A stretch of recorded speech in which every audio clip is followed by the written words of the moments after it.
The boy.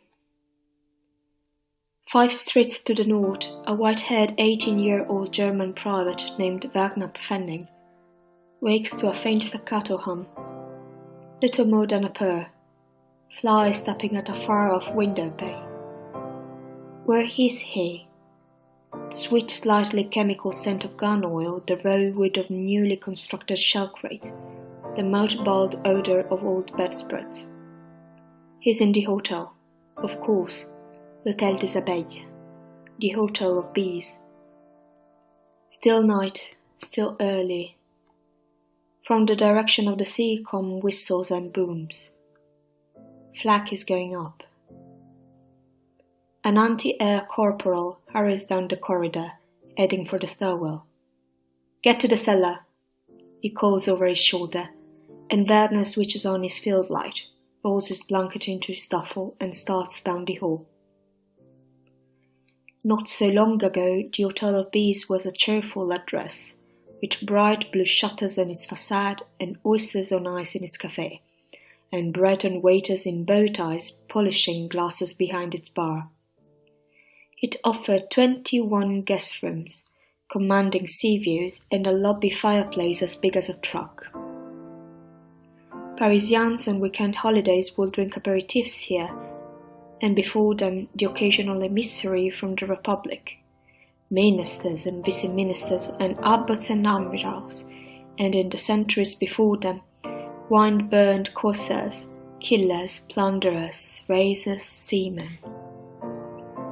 Before that, before it was ever a hotel at all, 5 full centuries ago, it was the home of a wealthy privateer who gave up raiding ships to study bees in the pastures outside St. Malo, scribbling in notebooks and eating honey straight from combs. The crests above the door lintels still have bumblebees carved into the oak. The ivy-covered fountain in the courtyard is shaped like a hive. Wagner's favourite are 5 faded frescoes on the ceilings of the grandest upper rooms, where bees as big as children float against blue backdrops. Big lazy drones and walks with diaphanous wings, where above a hexagonal bathtub a single 9-foot-long queen, with multiple eyes and a golden furred abdomen, curves across the ceiling. Over the past 4 weeks, the hotel has become something else, a fortress. A detachment of Austrian anti-airmen has boarded up every window, overturned every bed. They've reinforced the entrance, packed the stairwells with crates of artillery shells. The hotel's 4th floor, where garden rooms with French balconies open directly onto the ramparts, has become home to an aging high-velocity anti-air gun called an 8.8 that can fire 21.5-pound shells 9 miles.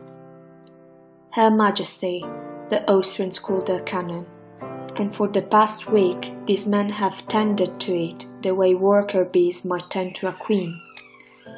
They've fed her oils, repainted her barrels, lubricated her wheels.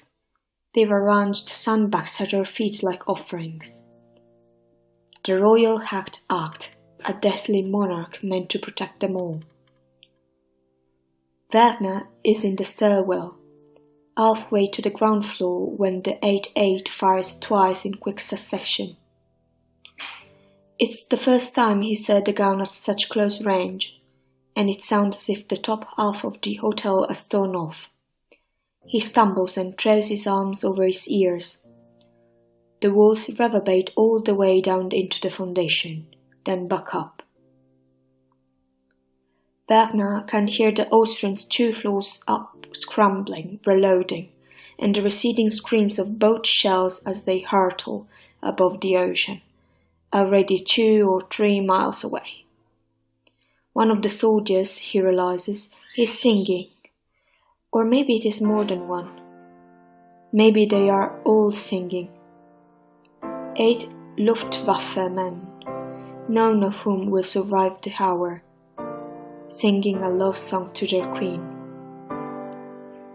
Wagner chases the beam of his field light through the lobby.